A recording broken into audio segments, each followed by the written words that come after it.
él lo denomina monomito. El monomito es la travesía por la que atraviesa el héroe, y él se dio cuenta, al igual que Vladimir Prop, que la travesía del héroe es circular. ¿Qué quiere decir? El héroe sale, atraviesa por una serie de pasos y regresa al mismo lugar. Muchas veces no es así, claro, es muy esquemático lo que les estoy diciendo, pero es una constante en todos los mitos, incluyendo los mitos indígenas. Y es sorprendente. Ahora, yo no sé si, yo supongo que no lo hizo conciencia, sino fue de manera inconsciente, que el dramaturgo Luis Barrera escribió esta historia, pero yo no sé, al final le vamos a preguntar si él pensó en esa categorización. Yo supongo que no, porque la beta creativa nace. Uno explota esa beta, escribe, es como escribir un poema. Uno tiene una sensación, eso que decía Borges, es que el poema me llama a que lo escriba, entonces lo escribe con esa emotividad. Ya después habrá alguien que se interese en analizarlo. Para eso me dedico yo, por ejemplo. Me gusta mucho analizarlo. Entonces, esta obra de teatro se asimila mucho a esa serie de pasos.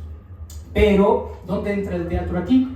Bueno, 10 años después de que se publicó en su idioma original El héroe de las mil caras, hay una autora que también es teórica del teatro que lo tradujo al español. Su nombre es Luisa Josefina Hernández. Entonces ella escribe en sus memorias que antes de viajar a la Universidad de Columbia en Nueva York, tradujo esa obra. Y ella escribe en sus memorias: me parece haber encontrado en El héroe de las mil caras algo que solidifica uno de los géneros dramáticos, la tragicomedia.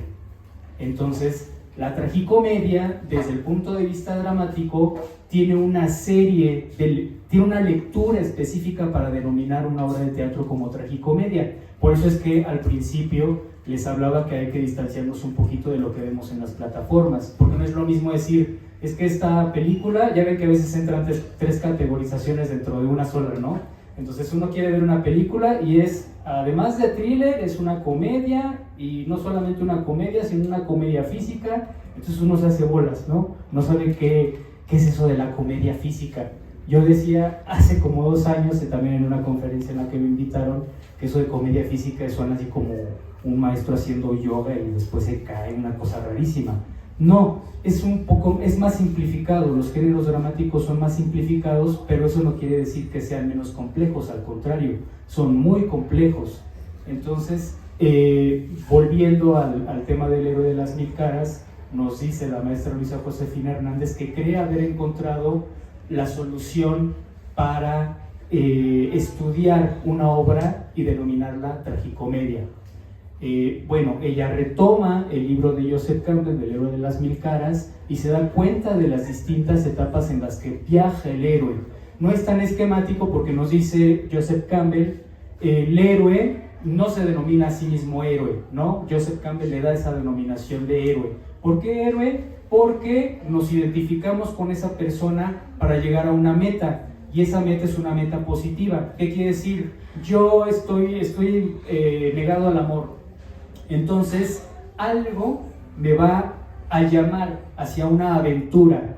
Entonces, a lo largo de la aventura, yo tengo una experiencia que me hace cambiar la visión que tenía del amor. Y eso es lo maravilloso de la tragicomedia. La tragicomedia es un viaje espiritual, donde dice uno, ¿por qué estaba negado al amor y por qué esta persona me hizo creer en el amor y amar de nuevo? Eso, si este personaje al que le llamamos héroe acepta el llamado a la aventura. Hay otros héroes en la mitología que se niegan a la aventura.